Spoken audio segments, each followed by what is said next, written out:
এ আকাশ ভাই, মন খারাপ করে ভাই, মন খারাপ করে বসে রয়েছেন। আরে ভাই, কি সমস্যাটা কি? আর বললেন না, গাড়ি ঘোড়া চলে না, কিছু না। এই বাইকটা এসে আসার পর থেকেই বসা কতদিন ধরে বসে আছেন?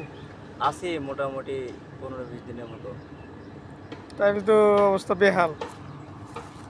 হ্যাঁ, এখন দেখি যদি গাড়ি ঘোড়া না চলে তাহলে তো এখানে বসে থেকে লাভ নেই। যাবো না।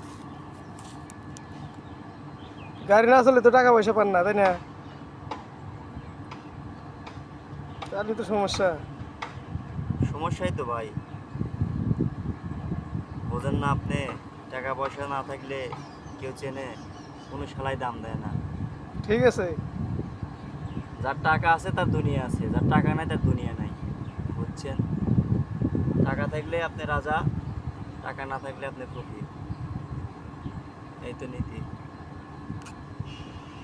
ঠিক আছে, আল্লাহ ভরসা, আল্লাহ চালাবো, টেনশন করার কিছু নাই। সবাই দোয়া করবেন আমাদের গাড়ি ঘোড়া যেন চলে।